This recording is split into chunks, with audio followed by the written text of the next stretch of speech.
नमस्कार, मैं प्रवीण कुमार आप सभी का बहुत बहुत स्वागत करता हूं। कैसे हैं आप लोग। इस वीडियो में हम लोग एक्सरसाइज 4.5 के क्वेश्चंस को सॉल्व करने के लिए जितने भी कॉन्सेप्ट का ज़रूरी है उन सारे कॉन्सेप्ट को समझेंगे। जैसे कि किसी भी मैट्रिक्स का एडजॉइंट कैसे निकाल सकते हैं, इन्वर्स कैसे निकाल सकते हैं और बहुत सारे इंपॉर्टेंट कॉन्सेप्ट को हम लोग इस वीडियो में समझेंगे। ठीक है। और एक अलग वीडियो है जिसमें मैंने इस एक्सरसाइज के सारे क्वेश्चंस को बहुत ही अच्छे तरीके से सॉल्व कर रखा है। अगर आप लोग को इस एक्सरसाइज के किसी भी क्वेश्चन का सॉल्यूशन देखना है तो आप लोग उस वीडियो को भी देख सकते हैं। उस वीडियो का लिंक मैं डिस्क्रिप्शन में दे दूंगा। ठीक है। और उससे पहले चैनल पर नए हैं तो प्लीज़ चैनल को सब्सक्राइब कीजिएगा। वीडियो अच्छा लगे तो प्लीज़ वीडियो को लाइक भी कीजिएगा। तो चलिए हम लोग सीखते हैं सबसे पहले कि किसी भी मैट्रिक्स का एडजॉइंट कैसे निकाल सकते हैं। देखिए यहाँ पे ए एक मैट्रिक्स है 3x3 ऑर्डर का। अब इस मैट्रिक्स के सारे एलिमेंट्स का कोफैक्टर हम लोग निकाल लेंगे। फर्स्ट रो के फर्स्ट कॉलम के एलिमेंट का कोफैक्टर a11, फिर a12, फिर a13, फिर a21, a22, a23, a31, a32 और a33। ठीक है। अब फर्स्ट रो में जो भी लिखा हुआ है उसको हम लोग फर्स्ट कॉलम में लिख लेंगे। सेकेंड रो में जो भी लिखा हुआ है उसको हम लोग सेकेंड कॉलम में लिख लेंगे। और थर्ड रो में जो भी लिखा हुआ है उसको हम लोग थर्ड कॉलम में लिख लेंगे। और ये जो मैट्रिक्स बना यही तो हो गया इस मैट्रिक्स का एडजॉइंट, यानी कि एडजॉइंट A इक्वल टू ये जो मैट्रिक्स है वही हो गया। बहुत आसान है इसको निकालना, एडजॉइंट निकालना। ठीक है। चलिए हम लोग एक एग्जाम्पल के थ्रू समझते हैं। जैसे कि यहाँ पे A एक मैट्रिक्स है। अब हम लोग A11 निकालते हैं, यानी कि फर्स्ट रो के फर्स्ट कॉलम के एलिमेंट का कोफैक्टर। तो कोफैक्टर निकालने आप लोग को आता है -1 to the power 1 + 1 into M11 यानी कि फर्स्ट रो के फर्स्ट कॉलम के एलिमेंट का माइनर।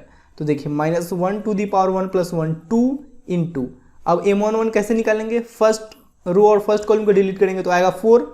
अब -1 का पावर इवन नंबर तो 1 होगा, +1 और 1 को 4 से मल्टीप्लाई करेंगे तो 4 आएगा। A11 निकल गया। अब A12 निकाल लेते हैं। तो -1 to the power 1 + 2 into M12। तो देखिए -1 का पावर 1 + 2 3, तो -1 का पावर 3 जो है वो ऑड नंबर है, तो -1 का power odd number -1 into M12। तो M12 कैसे निकालेंगे, फर्स्ट रो और सेकेंड कॉलम को डिलीट करेंगे तो 1 आएगा। तो 1 और -1 को मल्टीप्लाई करेंगे तो -1। अब A21 निकालते हैं। A21 तो -1 to the power 2 + 1 into M21। ठीक है। तो देखिए बहुत आसान है। -1 टू द पावर 2 + 1 3, तो -1 का पावर 3 जो है वो ऑड नंबर है, तो -1 का power odd number -1 into M21 क्या हो जाएगा, सेकेंड रो और फर्स्ट कॉलम को डिलीट करेंगे तो बचेगा 3, तो 3, तो -1 और 3 को मल्टीप्लाई करेंगे तो -3, यही A21 निकल गया। अब A22 निकालते हैं। तो -1 to the power 2 + 2 into M22। तो देखिए -1 to the power 2 + 2 4 into M22 क्या है, M22 है। देखिए सेकेंड रो और सेकेंड कॉलम को डिलीट करेंगे तो बचेगा 2, तो M22 2 आ गया। देखिए तो -1 का पावर 4 जो है वो इवन नंबर है, तो -1 का पावर इवन नंबर +1 होगा और 1 2 को मल्टीप्लाई कीजिएगा तो 2 ही रहेगा। ये कोफैक्टर्स निकल गया। अब एडजॉइंट A कैसे निकालेंगे, देखिए adjoint A equal to transpose of, यहाँ पे लिखा हुआ है ना, देखिए ट्रांसपोज ऑफ, पहले तो यहाँ पे जो भी कोफैक्टर्स निकला है उसको लिख लेंगे। तो यहाँ पे लिखिए ट्रांसपोज ऑफ कोफैक्टर यहाँ पे निकला है A11 जो निकला है, A12 जो निकला है, A21 जो निकला है और A22 जो निकला है। ठीक है। A11 A12 फिर A21 A22। देखिए आप लोग डायरेक्ट भी इसको लिख सकते हैं। कैसे लिख सकते हैं, A12 और A11 और A12 को फर्स्ट कॉलम में लिख लीजिए, A21 और A22 को सेकेंड कॉलम में लिख लीजिए और यहाँ पे सारे का वैल्यू पुट कर दीजिए, यही एडजॉइंट A निकल जाएगा। ठीक है। तो देखिए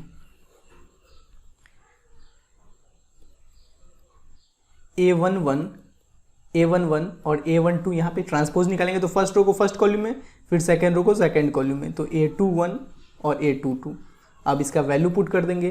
तो A11 क्या है, A11 है 4 4, A12 क्या है -1 A21 क्या है, A21 है -3 A22 क्या है 2, तो 2, यही तो निकल गया एडजॉइंट A। ठीक है। आप लोग डायरेक्ट इतना चीज़ लिख सकते हो, ये लिखने का बिल्कुल ज़रूरत नहीं था। A11 A12 को डायरेक्ट आप लोग फर्स्ट कॉलम में लिख देते, A21 A22 को डायरेक्ट आप सेकंड कॉलम में लिख लेते, फिर वैल्यू पुट कर देते, वही एडजॉइंट A निकल जाता। क्लियर है, बहुत आसान है कि नहीं, आसान है ना। देखिए अगर 3x3 ऑर्डर का निकालेंगे तो वहाँ पे कुछ इस टाइप से निकलेगा, पहले A11 A12 A13 A21 A22 A23 A31 A32 A33, इतना चीज़ निकाल लेते हैं, फिर इसके फर्स्ट रो को फर्स्ट कॉलम में लिख देते हैं, सेकंड रो को सेकंड कॉलम में और थर्ड रो को थर्ड कॉलम में लिख लेते हैं। यही तो हो जाता है एडजॉइंट ए। क्लियर है बात? अब हम लोग नेक्स्ट पॉइंट में चलते हैं। देखिए थ्योरम 1 बोल रहा है कि if A be any given square matrix of order n then a into adjoint A equal to adjoint a into A equal to determinant a into I, जहाँ पे i एक आइडेंटिटी मैट्रिक्स है। देखिए a अगर 2x2 order का matrix है तो identity matrix भी 2x2 ऑर्डर का होगा। a अगर 3x3 ऑर्डर का मैट्रिक्स है तो आइडेंटिटी मैट्रिक्स भी 3x3 ऑर्डर का होगा। ठीक है ना? चलिए हम लोग इस बात को भी एक एग्जाम्पल के थ्रू समझते हैं। देखिए a इंटू एडजॉइंट a सबसे पहले हम लोग निकालते हैं। यहाँ पे हम लोग जो मैट्रिक्स ऊपर दे रखा है मैट्रिक्स a और इसका एडजॉइंट भी हम लोग निकाले हुए हैं, तो इसी को लेकर प्रूव करते हैं। मैट्रिक्स a क्या है 2 3 1 4, 2 3 1 4 इंटू एडजॉइंट a क्या निकला है 4 - 3 - 1 2, 4 - 3 - 1 2। ठीक है, अब इस दोनों को मल्टीप्लाई करते हैं। तो पहले फर्स्ट रो को इस दोनों कॉलम के साथ, तो फर्स्ट रो को फर्स्ट कॉलम के साथ मल्टीप्लाई करते हैं। 2 को 4 के साथ 8, 3 को -1 के साथ -3। फिर फर्स्ट रो को सेकंड कॉलम के साथ, तो 2 को -3 के साथ -6, 3 को 2 के साथ तो +6। फिर अब सेकंड रो को बारी बारी से इसके दोनों कॉलम के साथ मल्टीप्लाई करेंगे, तो 1 को 4 के साथ करेंगे तो 4, 4 को -1 के साथ मल्टीप्लाई करेंगे तो -4। अब 1 को -3 के साथ मल्टीप्लाई करेंगे तो -3, 4 को 2 के साथ मल्टीप्लाई करेंगे तो +8। तो ये हो गया 8 - 3, ये हो गया 5, -6 + 6 0, 4 - 4 0 और -3 + 8 5। ठीक है, a इंटू एडजॉइंट a निकल गया 5005। अब एडजॉइंट a इंटू a निकालते हैं हम लोग। एडजॉइंट a इंटू a, तो मैट्रिक्स a क्या है यहाँ पे, सॉरी एडजॉइंट a पहले, तो एडजॉइंट a है 4 - 3 - 1 2, 4 - 3 - 1 2 इंटू मैट्रिक्स a क्या है यहाँ पे 2 3 1 4, 2 3 1 4। अब देखिए इस दोनों को अगर मल्टीप्लाई करेंगे तो पहले फर्स्ट रो को फर्स्ट कॉलम के साथ, तो 4 को 2 के साथ मल्टीप्लाई करेंगे 8, -3 को 1 के साथ मल्टीप्लाई करेंगे तो -3। अब देखिए 4 को 3 के साथ मल्टीप्लाई करेंगे 12, -3 को 4 के साथ मल्टीप्लाई करेंगे तो -12। अब इसके सेकंड रो को बारी बारी से इसके दोनों कॉलम के साथ करेंगे, तो -1 को 2 के साथ मल्टीप्लाई करेंगे -2, 2 को 1 के साथ मल्टीप्लाई करेंगे +2, फिर -1 को 3 के साथ मल्टीप्लाई करेंगे -3, 2 को 4 के साथ मल्टीप्लाई करेंगे +8। ठीक है, तो ये क्या हो गया देखिए 8 - 3 5, 12 - 12 0, -2 + 2 0, -3 + 8 5। ये निकल गया एडजॉइंट a इंटू a। अब हम लोग निकालते हैं डिटर्मिनेंट a इंटू आई। तो सबसे पहले डिटर्मिनेंट a निकाल लेते हैं। डिटर्मिनेंट a क्या हो जाएगा, देखिए मैट्रिक्स a है ये वाला 2 3 1 4, तो इसका डिटर्मिनेंट हम लोग निकाल लेते हैं 2 3 1 4। तो 2 को 4 से मल्टीप्लाई करेंगे 8, -3 को 1 से मल्टीप्लाई करेंगे 3, तो 8 - 3 क्या आ गया 5। अब हम लोग निकालते हैं डिटर्मिनेंट a इंटू आई। तो डिटर्मिनेंट a निकला है 5, तो 5 इंटू आई के जगह 2x2 ऑर्डर का हम लोग एक आइडेंटिटी मैट्रिक्स लेंगे, तो 1 0 0 1। आप लोग को पता ही है ना कि किसी भी मैट्रिक्स में अगर किसी कांस्टेंट से मल्टीप्लाई करते हैं, यानी कि उस मैट्रिक्स के सारे एलिमेंट्स में उस कांस्टेंट से मल्टीप्लाई होगा। तो 5 में 1 से मल्टीप्लाई करेंगे 5, 5 में 0 से मल्टीप्लाई करेंगे 0, फिर 5 में 0 से मल्टीप्लाई करेंगे 0, 5 में 1 से मल्टीप्लाई करेंगे तो 5। ये निकल गया डिटर्मिनेंट a इंटू आई। देखिए a into adjoint a into a और डिटर्मिनेंट a इंटू आई, तीनों सेम मैट्रिक्स आया है। तो यहाँ पे लिख लीजिए therefore a into adjoint a equal to adjoint a into a equal to determinant a into I. Clear हुआ? बात अच्छे से समझ में आया? बहुत इंपॉर्टेंट पॉइंट है, इस पॉइंट को याद रखिएगा। ऑब्जेक्टिव में ऐसे पूछ सकता है आप लोगों से, डायरेक्ट ये क्वेश्चन दे दिया जाए कि a इंटू एडजॉइंट a का वैल्यू क्या होगा, और ऑप्शन में 4 ऑप्शन दिया रहेगा, तो जिसमें रहेगा डिटर्मिनेंट a इंटू आई उसमें टिक लगा दीजिएगा। ठीक है, बहुत आसान है। या ऑप्शन में अगर ये भी बात लिखा रहा है कि एडजॉइंट a इंटू a, तो इसमें भी टिक लगा सकते हैं। अब देखिए नेक्स्ट पॉइंट बोल रहा है कि a square matrix a is said to be singular if determinant a equal to 0। देखिए यहाँ पे a एक मैट्रिक्स है 1 2 4 8। अब डिटर्मिनेंट a निकालेंगे तो 1 2 4 8। अब 8 को 1 से मल्टीप्लाई करेंगे 8, -4 को 2 से मल्टीप्लाई करेंगे तो 8, 8 - 8 क्या आ गया 0। डिटर्मिनेंट a 0 के बराबर आ रहा है ना, इसका मतलब a एक सिंगुलर मैट्रिक्स है। ठीक है, लेकिन अगर डिटर्मिनेंट a 0 के बराबर नहीं आए तो ए एक नन सिंगुलर मैट्रिक्स है, ठीक है। जैसे कि देखिए यहाँ पे ए एक मैट्रिक्स दे रखा है 1 2 3 4। अब डिटर्मिनेंट ए निकाला गया है 1 2 3 4। 4 को 1 से मल्टीप्लाई करेंगे 4, -3 को 2 से मल्टीप्लाई करेंगे 6। तो 4 - 6 क्या आ गया -2। ये 0 के बराबर नहीं ना है, तो इसका मतलब ए एक नन सिंगुलर मैट्रिक्स है। सिंपल याद रखिए, डिटर्मिनेंट ए अगर 0 के बराबर है तो मैट्रिक्स ए एक सिंगुलर मैट्रिक्स है। डिटर्मिनेंट ए अगर 0 के बराबर नहीं है तो मैट्रिक्स ए एक नन सिंगुलर मैट्रिक्स है। क्लियर है बात? बहुत इंपॉर्टेंट पॉइंट है, याद रखिएगा। अब हम लोग थ्योरम 2 में आते हैं। देखिए थ्योरम 2 बोल रहा है कि if A and B are non singular matrices of the same order then A B and B A are also non singular matrices of the same order. देखिए ए और बी नन सिंगुलर मैट्रिसेस है और दोनों का order same है। दोनों का order same है कहने का मतलब, मान लीजिए मैट्रिक्स ए का ऑर्डर 2/2 का है तो मैट्रिक्स बी का भी ऑर्डर 2/2 का होगा। मैट्रिक्स ए का ऑर्डर अगर 3/3 का है तो मैट्रिक्स बी का भी ऑर्डर 3/3 का होगा। देखिए बहुत सारे बच्चे बोलते क्या है कि मैट्रिक्स ए का ऑर्डर अगर 2/3 का है तो मैट्रिक्स बी का भी ऑर्डर 2/3 का होगा। बिल्कुल नहीं, दोनों स्क्वायर मैट्रिक्स है। नन सिंगुलर मैट्रिक्स हमेशा स्क्वायर मैट्रिक्स होता है, यहाँ पे बताया है ना। देखिए नन सिंगुलर मैट्रिक्स हमेशा स्क्वायर मैट्रिक्स होता है। तो मैट्रिक्स ए का ऑर्डर अगर 2/2 का है तो मैट्रिक्स बी का भी ऑर्डर 2/2 का होगा। मैट्रिक्स ए का भी ऑर्डर अगर 2/3 का है तो मैट्रिक्स बी का भी ऑर्डर 2/3 का होगा, ठीक है। तो अगर इस दोनों मैट्रिक्स को मल्टीप्लाई करते हैं, ए और बी को मल्टीप्लाई करेंगे, तो जो नया मैट्रिक्स आएगा ये मैट्रिक्स भी एक नन सिंगुलर मैट्रिक्स ही होगा और इसका भी ऑर्डर सेम इस दोनों मैट्रिक्स के जितना ही होगा। कहने का मतलब इस दोनों मैट्रिक्स का ऑर्डर अगर 2/2 का रहा होगा तो इसका भी ऑर्डर 2/2 का होगा। इसका ऑर्डर अगर 3/3 का रहा होगा तो इसका भी ऑर्डर 3/3 का होगा, ठीक है। उसी प्रकार से बी ए भी अगर हम लोग निकालते हैं बी ए, तो जो यहाँ पे एक मैट्रिक्स आता है ये एक नन सिंगुलर मैट्रिक्स होगा और इस मैट्रिक्स का ऑर्डर भी इस दोनों मैट्रिक्स के ऑर्डर के जितना ही होगा, ठीक है। तो थ्योरम 2 याद रखिएगा, बहुत ही इंपॉर्टेंट थ्योरम है। अब थ्योरम 3 बोल रहा है कि the determinant of the product of matrices is equal to the product of their respective determinants, that is determinant of A B equal to determinant A into determinant B. देखिए और यहाँ पे ये भी पॉइंट दे दिया गया है कि where A and B are square matrices of the same order, यानी कि ए और बी दो स्क्वायर मैट्रिसेस है और दोनों का ऑर्डर सेम है, ठीक है। तो चलिए इसको हम लोग एक एग्जांपल के थ्रू समझते हैं। देखिए यहाँ पे ए एक मैट्रिक्स है स्क्वायर मैट्रिक्स जिसका ऑर्डर है 2/2 का और बी एक स्क्वायर मैट्रिक्स है जिसका ऑर्डर है 2/2 का। दोनों मैट्रिक्स का ऑर्डर सेम है और दोनों मैट्रिक्स स्क्वायर मैट्रिक्स है, ठीक है। अब ए इंटू बी हम लोग निकालते हैं, तो इस दोनों मैट्रिक्स को मल्टीप्लाई करेंगे तो आ जाएगा 319 437, ठीक है। अब डिटर्मिनेंट ऑफ ए बी निकालते हैं, यानी कि ए बी जो निकला है उसका डिटर्मिनेंट निकालते हैं। 319 437, 3 को 37 के साथ मल्टीप्लाई करेंगे तो 111, -19 को 4 के साथ मल्टीप्लाई करेंगे 76, तो 111 - 76 = 35। तो ये तो निकल गया LHS, ठीक है। अब RHS निकालते हैं। तो देखिए RHS निकालने के लिए ये है RHS, तो RHS निकालने के लिए determinant A into determinant B अलग अलग निकालना पड़ेगा। तो डिटर्मिनेंट A निकालते हैं, तो मैट्रिक्स A है 3 2 4 5, तो डिटर्मिनेंट हो जाएगा 3 2 4 5। 3 को 5 से मल्टीप्लाई करेंगे 15, -4 को 2 से मल्टीप्लाई करेंगे 8, 15 - 8 7।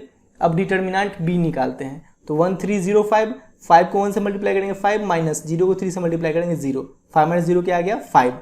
अब determinant A into determinant B निकालते हैं, तो डिटर्मिनेंट A क्या आया है 7, 7 इंटू डिटर्मिनेंट B क्या आया है 5, तो 5, 7 इंटू 5 क्या हो गया 35। क्लियर है? तो देखिए यहाँ से पता क्या चल रहा है कि determinant of A B equal to determinant of A into determinant of B, ठीक है ना। तो यहाँ पे लिख दीजिए therefore determinant of A B equal to determinant of A into determinant of B. बात क्लियर हुआ कि नहीं? बहुत आसान थ्योरम है, याद रखिएगा इसको, बहुत इंपॉर्टेंट भी है। देखिए अब हम लोग नेक्स्ट पॉइंट में चलते हैं। ये बहुत ही इंपॉर्टेंट पॉइंट है, याद रखिएगा, बहुत ज़्यादा ही इंपॉर्टेंट पॉइंट है। बोल क्या रहा है कि if A is a square matrix of order n then determinant of adjoint A equal to determinant A to the power n-1। A एक स्क्वायर मैट्रिक्स है जिसका ऑर्डर है n, तो determinant of adjoint A equal to determinant of A to the power n-1। चलिए इसको भी हम लोग एक एग्जाम्पल के थ्रू समझते हैं। देखिए A एक मैट्रिक्स है और इसका एडजॉइंट हम लोग निकाल ही रखे हैं, तो इसी दोनों को लेकर हम लोग समझते हैं इसको अच्छे से। देखिए ए और एडजॉइंट ए हम लोग को पता है। अब एडजॉइंट डिटर्मिनेंट ऑफ एडजॉइंट ए निकालते हैं। तो एडजॉइंट ए क्या है ये, तो इसका डिटर्मिनेंट 4 - 3 - 1 2, 4 को 2 से मल्टीप्लाई करेंगे 8 माइनस 3 को -1 के साथ मल्टीप्लाई करेंगे तो माइनस माइनस प्लस और 3 × 1 3, तो 8 - 3 क्या हो जाएगा 5। ठीक है, ये निकल गया डिटर्मिनेंट ऑफ एडजॉइंट ए। अब निकालते हैं determinant A to the power n-1। कहने का मतलब कि सबसे पहले डिटर्मिनेंट ए निकाल लेते हैं। डिटर्मिनेंट ए क्या हो जाएगा 2 3 1 4, 4 को 2 से मल्टीप्लाई करेंगे 8 -3 को 1 से मल्टीप्लाई करेंगे 3, तो 8 - 3 क्या आ गया 5। अब determinant A to the power n-1, determinant A to the power n क्या है, ऑर्डर है इस मैट्रिक्स का, तो इस मैट्रिक्स का ऑर्डर क्या है 2/2 का, तो n की जगह रखेंगे 2, तो 2 - 1। अब डिटर्मिनेंट ए क्या निकला है 5, तो 5 टू द पावर 2 - 1 1, तो 5 टू द पावर 1 5 ही हो जाएगा। तो देखिए adjoint A equal to determinant of A to the power n-1, n की जगह ऑर्डर है मैट्रिक्स का 2, तो 2 - 1, ये दोनों इक्वल आ रहा है ना, तो लिखिए therefore determinant of adjoint A equal to determinant of A to the power n-1। देखिए अगर मान लीजिए कि मैट्रिक्स ए रहता 3/3 ऑर्डर का, मैट्रिक्स ए रहता अगर 3/3 ऑर्डर का, यहाँ पे समझ लेते हैं इसको भी, ये मैट्रिक्स ए है 3/3 ऑर्डर का, तो इसका हम लोग एडजॉइंट ए निकाल लेते हैं, एडजॉइंट ए निकाल लेते हैं। फिर यहाँ पे जो मैट्रिक्स आता है उसका डिटर्मिनेंट निकाल लेते हैं, यानी कि डिटर्मिनेंट ऑफ एडजॉइंट ए। ठीक है, यहाँ पे कुछ वैल्यू आता, डिटर्मिनेंट ऑफ एडजॉइंट ए निकालते तो कुछ वैल्यू आता, जैसे कि यहाँ पे आया है 5, तो यहाँ पे कुछ और वैल्यू आता। अब देखिए अब निकालना है determinant A to the power n-1, यही ना निकालना है, तो सबसे पहले हम लोग डिटर्मिनेंट ए निकाल लेंगे। डिटर्मिनेंट ए निकालेंगे तो कुछ वैल्यू आएगा। अब determinant A to the power n-1, तो n की जगह क्या रखेंगे 3/3 ऑर्डर का है तो 3 रखेंगे -1, यानी कि determinant A to the power 3 - 1 क्या हो जाएगा 2, यानी कि यहाँ पे जो वैल्यू आया है उसको यहाँ पे रखेंगे और उसका स्क्वायर कर देंगे। मान लीजिए यहाँ पे वैल्यू आ रहा है 10, तो 10 का स्क्वायर, यहाँ पे वैल्यू आया 20, तो 20 का स्क्वायर। अब फिर इसका स्क्वायर करेंगे तो एक नया वैल्यू यहाँ पे आ जाएगा। अब ये वैल्यू और ये वैल्यू दोनों इक्वल होगा। ठीक है, बहुत आसान बात है, इसको याद रखना। Determinant of adjoint A equal to determinant of A to the power n-1। Clear है बात, समझ में आया अच्छे से? आगे बढ़ें। देखिए थ्योरम 4 बोल रहा है कि a square matrix A is invertible if and only if A is non singular matrix. A अगर नॉन सिंगुलर मैट्रिक्स है तभी आप लोग इस मैट्रिक्स का इन्वर्स निकाल सकते हो, नहीं तो नहीं। तो सबसे पहले किसी भी मैट्रिक्स का इन्वर्स निकालने के लिए हम लोग को चेक करना पड़ेगा कि वो नॉन सिंगुलर मैट्रिक्स है या सिंगुलर मैट्रिक्स है। अगर नॉन सिंगुलर मैट्रिक्स है तभी हम लोग उस मैट्रिक्स का इन्वर्स निकाल सकते हैं। अब ए इन्वर्स निकालने का बड़ा ही आसान सा फॉर्मूला यहाँ पे दिया गया है, A inverse equal to adjoint A by determinant A. तो चलिए हम लोग एक एग्जाम्पल के थ्रू इस बात को और अच्छे तरीके से समझ लेते हैं। देखिए यहाँ पे ए एक मैट्रिक्स दिया गया है, अब इसका इन्वर्स हम लोग को निकालना है। तो इन्वर्स निकालने से पहले हम लोग डिटर्मिनेंट ए निकालेंगे और देखेंगे कि ये सिंगुलर मैट्रिक्स है कि नॉन सिंगुलर मैट्रिक्स है। अगर सिंगुलर मैट्रिक्स है तो इसका हम लोग इन्वर्स निकाल सकते हैं। तो डिटर्मिनेंट ए कैसे निकालेंगे, पहले लिख लेते हैं 1 3 3 1 4 3 1 3 4। अब हम लोग इसका डिटर्मिनेंट निकालते हैं। तो फर्स्ट रो के लॉन्ग सॉल्व करते हैं। तो पहले लेंगे 1, तो 1, अब इसको और इसको डिलीट करेंगे तो 4 3 3 4 4 3 3 4। अब ये एलिमेंट अपने साथ प्लस साइन लेता है, ये माइनस साइन लेगा तो -3। अब इस कॉलम और इस रो को डिलीट करेंगे तो 1 3 1 4 1 3 1 4, फिर +3, ये +3, और इस रो और इस कॉलम को डिलीट करेंगे तो 1 4 1 3 1 4 1 3। ठीक है ना। अब देखिए 1 × 4 को 4 से मल्टीप्लाई करेंगे 16, -3 को 3 से मल्टीप्लाई करेंगे 9, -3 × 1 को 4 से मल्टीप्लाई करेंगे 4, -1 को 3 से मल्टीप्लाई करेंगे 3, +3 × 1 को 3 से मल्टीप्लाई करेंगे 3, -1 को 4 से मल्टीप्लाई करेंगे 4। अब देखिए 1 × 16 - 9 7, फिर -3 × 4 - 3 1, फिर +3 × 3 - 4 -1। अब 1 × 7 7, -3 × 1 -3, +3 × -1 -3। अब देखिए 7 -3 -3 -6, तो 7 - 6 क्या आ गया 1। अब ये 0 के इक्वल नहीं है। अगर डिटर्मिनेंट ए 0 के इक्वल नहीं है इसका मतलब मैट्रिक्स ए जो है वो एक नॉन सिंगुलर मैट्रिक्स है। अब ये एक नॉन सिंगुलर मैट्रिक्स है तो इसका हम लोग इन्वर्स निकाल सकते हैं। तो लिखिए therefore A inverse exist, A inverse exist. अब ए इन्वर्स कैसे निकालते हैं हम लोग, ए इन्वर्स इक्वल तो होता है adjoint A by determinant A. तो सबसे पहले एडजॉइंट ए निकालना पड़ेगा। तो एडजॉइंट ए हम लोग कैसे निकालते हैं, देखिए एडजॉइंट ए निकालने के लिए यहाँ पे कोफैक्टर ऑफ A11, फिर कोफैक्टर ऑफ A12, फिर A13, फिर यहाँ पे A21, A22, A23, फिर यहाँ पे A31, A32, A33। तो चलिए इस मैट्रिक्स के सारे एलिमेंट्स का कोफैक्टर निकालते हैं और हम लोग यहाँ पे पुट कर देंगे तो एडजॉइंट ए निकल जाएगा। तो सबसे पहले हम लोग A11 निकालते हैं।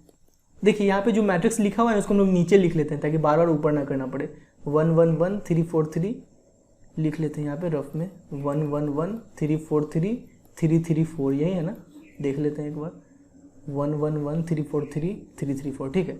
अब देखिए कोफैक्टर ऑफ A11, तो -1 to the power 1 + 1 into M11, तो -1 to the power 2, 1 + 1 2 into M11। तो फर्स्ट रो और फर्स्ट कॉलम को डिलीट कीजिएगा तो 4 3 3 4 4 3 3 4। तो -1 का पावर 2 जो है वो इवन नंबर है, तो -1 का पावर इवन नंबर +1 इंटू 4 को 4 से मल्टीप्लाई कीजिएगा 16, -3 को 3 से मल्टीप्लाई कीजिएगा 9, 16 - 9 7, 7 इंटू 1 7, ठीक है। अब A12 निकाल लेते हैं, -1 to the power 1 + 2 into M12, तो -1 to the power 1 + 2 3 into M12 कैसे निकालेंगे, फर्स्ट रो और सेकेंड कॉलम को डिलीट करेंगे तो 1 3 1 4 1 3 1 4। तो -1 टू दी पावर 3 जो है वो ऑड नंबर है, तो -1 का पावर ऑड नंबर क्या होगा, -1 इंटू 1 इंटू 4 4 -3 इंटू 1 3, तो 4 - 3 क्या हो जाएगा 1, तो -1 इंटू 1 -1, ठीक है। अब A11 निकल गया, A12, अब A13 निकालते हैं, A13 -1 to the power 1 + 3 into M13, तो -1 to the power 1 + 3 4 into M13। तो फर्स्ट रो और थर्ड कॉलम को डिलीट करेंगे तो 1 4 1 3 1 4 1 3।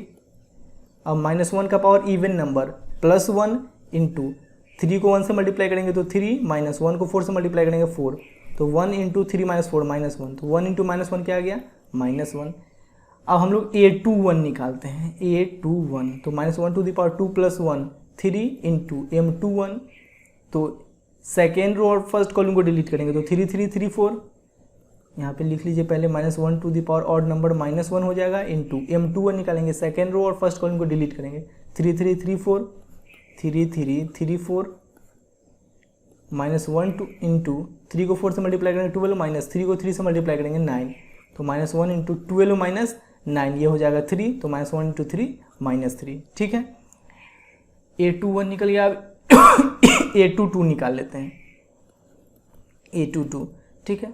तो A22 क्या हो जाएगा, -1 टू दी पावर ये 2 + 2 4 इंटू M22, तो -1 to the power even number 1 into M22, यानी कि सेकेंड रो और सेकेंड कॉलम को डिलीट करेंगे तो बचेगा 1 3 1 4 1 3 1 3 1 4। अब देखिए 1 इंटू 4 को 1 से मल्टीप्लाई कीजिएगा 4, -1 को 3 से मल्टीप्लाई कीजिएगा 3, तो 1 इंटू 4 - 3 1, तो 1 इंटू 1 क्या आ गया 1। अब A23 निकाल लेते हैं, A23 क्या होगा, -1 to the power 2 + 3 5 into M23, तो -1 to the power odd number -1 into M23 कैसे निकालेंगे, सेकेंड रो और थर्ड कॉलम को डिलीट करेंगे तो 1 3 1 3 1 3 1 3, तो -1 इंटू 1 को 3 से मल्टीप्लाई करेंगे 3, -1 को 3 से मल्टीप्लाई करेंगे 3, तो -1 इंटू 3 - 3 0, तो -1 इंटू 0 0 आ गया। अब A31 निकालते हैं, तो -1 to the power 3 + 1 into M31, तो -1 टू दी पावर 3 + 1 4, तो -1 का पावर 4 जो है वो इवन नंबर है, तो -1 का power even number 1 into M31। तो थर्ड रो और फर्स्ट कॉलम को डिलीट करेंगे तो 3 3 4 3 3 3 4 3, 1 इंटू 3 को 3 से मल्टीप्लाई करेंगे 9, -4 को 3 से मल्टीप्लाई करेंगे 12, तो 1 इंटू 9 - 12 -3, तो 1 into -3 -3।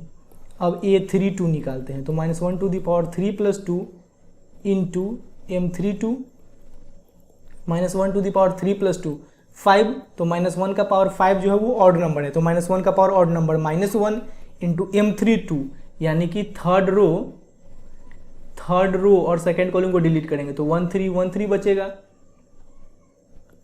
1 3 1 3।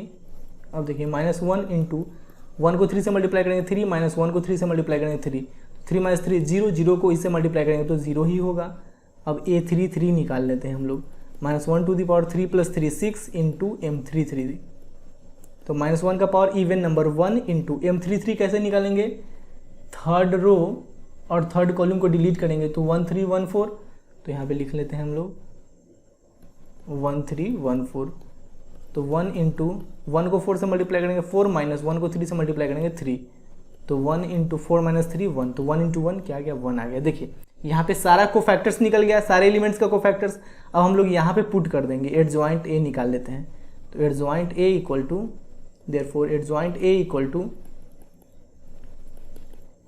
A11 A12 A13 A21 A22 A23 A31 A32 A33। तो A11 क्या निकला है, देखिए A11 निकला है, A11 है 7, A12 है -1 और A13 है -1, तो 7 - 1 -1 यहाँ पे रख लेते हैं हम लोग, 7 - 1 -1। अब A21 A22 और A23 क्या निकला है, A21 है -3, A22 है 1 और A23 है 0, -3 1 0, -3 1 0। अब A31 A32 और A33, देखिए A31 है -3, ये 0 और ये 1, -3 0 1, -3 0 1, ये निकल गया एडजॉइंट ए। अब ए इनवर्स कैसे निकालते हैं हम लोग, एडजॉइंट ए बाय डिटर्मिनेंट ए।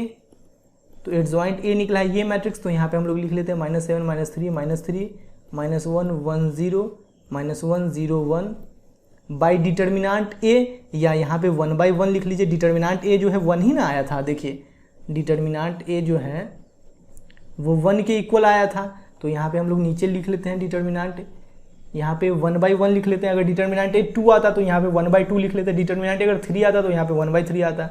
अब देखिए 1/1 1, अब 1 से इसके सारे एलिमेंट से मल्टीप्लाई करेंगे, फिर भी तो यही ना बच जाएगा, -7 -3 -3 -1 1 0 -1 0 1। तो ए इनवर्स क्या निकल गया, यही मैट्रिक्स जो निकला वो एक ए इनवर्स निकल गया। ठीक है, क्लियर है बात। अब देखिए एक और इम्पोर्टेंट पॉइंट है कि ए इंटू बी का whole inverse equal to B inverse into A inverse. कहने का मतलब कि ए और बी दो मैट्रिसेस हैं, इस दोनों मैट्रिसेस को मल्टीप्लाई करेंगे तो एक मैट्रिक्स आएगा। ठीक है, फिर इस मैट्रिक्स का हम लोग इन्वर्स निकालेंगे, इस दोनों को मल्टीप्लाई करने के बाद जो मैट्रिक्स आएगा ना, उस मैट्रिक्स का इन्वर्स निकालेंगे तो एक मैट्रिक्स आएगा। अब बी इन्वर्स हम लोग पहले निकाल लेते हैं, फिर ए इन्वर्स निकाल लेते हैं, और इस दोनों को मल्टीप्लाई करेंगे तो जो मैट्रिक्स आएगा ये दोनों इक्वल होगा। क्लियर है बात।